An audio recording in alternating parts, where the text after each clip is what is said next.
Ashoemaker, by no fault of his own, had become so poor that at last he had nothing left but leather for one pair of shoes. So in the evening, he cut out the shoes which he wished to begin to make the next morning, and as he had a good conscience, he lay down quietly in his bed, commended himself to God, and fell asleep. In the morning, after he had said his prayers, and was just going to sit down to work, the two shoes stood quite finished on his table. He was astounded, and knew not what to say to it. He took the shoes in his hands to observe them closer, and they were so neatly made that there was not one back stitch in them, just as if they were intended as a masterpiece. Soon after, a buyer came in, and as the shoes pleased him so well, he paid more for them than was customary, and, with the money, the shoemaker was able to purchase leather for 2 pairs of shoes. He cut them out at night, and next morning was about to set to work with fresh courage, but he had no need to do so, for, when he got up, they were already made, and buyers also were not wanting, who gave him money enough to buy leather for 4 pairs of shoes. The following morning, too, he found the 4 pairs made, and so it went on constantly. What he cut out in the evening was finished by the morning, so that he soon had his honest independence again, and at last became a wealthy man.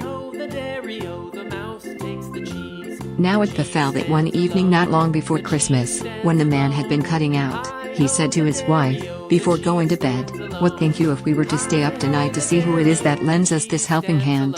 The woman liked the idea, and lighted a candle, and then they hid themselves in a corner of the room, behind some clothes which were hanging up there, and watched. When it was midnight, 2 pretty little naked men came, sat down by the shoemaker's table, took all the work which was cut out before them and began to stitch, and sew, and hammer so skillfully and so quickly with their little fingers that the shoemaker could not turn away his eyes for astonishment. They did not stop until all was done, and stood finished on the table, and they ran quickly away. Next morning the woman said, "The little men have made us rich, and we really must show that we are grateful for it. They run about so, and have nothing on, and must be cold. I'll tell thee what I'll do, I will make them little shirts, and coats, and vests, and trousers, and knit both of them a pair of stockings, and do thou, too, make them 2 little pairs of shoes." The man said, "I shall be very glad to do it," and one night, when everything was ready, they laid their presents all together on a table instead of the cut-out work, and then concealed themselves to see how the little men would behave. At midnight they came bounding in, and wanted to get to work at once, but as they did not find any leather cut out, but only the pretty little articles of clothing, they were at first astonished, and then they showed intense delight. They dressed themselves with the greatest rapidity, putting the pretty clothes on, and singing, "Now we are boys so fine to see, why should we longer cobblers be?" Then they danced and skipped and leapt over chairs and benches. At last they danced out of doors. From that time forth they came no more, but as long as the shoemaker lived all went well with him, and all his undertakings prospered. There was once a poor servant girl, who was industrious and cleanly, and swept the house every day, and emptied her sweepings on the great heap in front of the door. One morning when she was just going back to her work, she found a letter on this heap, and because she could not read, she put her broom in the corner, and took the letter to her master and mistress, and behold, it was an invitation from the elves, who asked the girl to hold a child for them at its christening. The girl did not know what to do, but at length, after much persuasion, and as they told her that it was not right to refuse an invitation of this kind, she consented. Then 3 elves came and conducted her to a hollow mountain, where the little folks lived. Everything there was small, but more elegant and beautiful than can be described. The baby's mother lay in a bed of black ebony ornamented with pearls, the coverlids were embroidered with gold, the cradle was of ivory, the bath of gold. The girl stood as godmother, and then wanted to go home again, but the little elves urgently entreated her to stay 3 days with them. So she stayed, and passed the time in pleasure and gaiety, and the little folks did all they could to make her happy.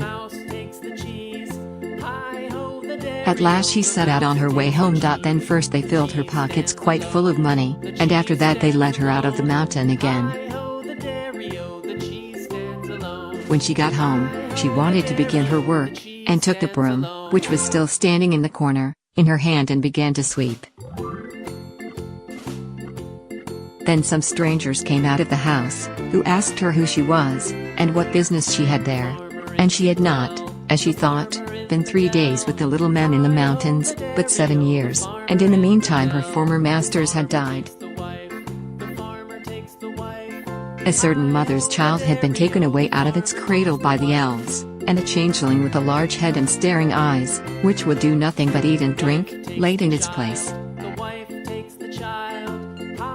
In her trouble she went to her neighbor, and asked her advice. The neighbor said that she was to carry the changeling into the kitchen, set it down on the hearth, light a fire, and boil some water in 2 eggshells, which would make the changeling laugh, and if he laughed, all would be over with him.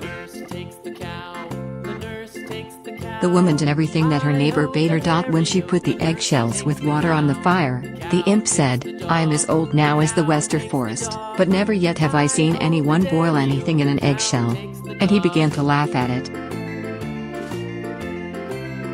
Whilst he was laughing, suddenly came a host of little elves, who brought the right child, set it down on the hearth, and took the changeling away with them. Create a library and add your favorite stories. Get started by clicking the Add button.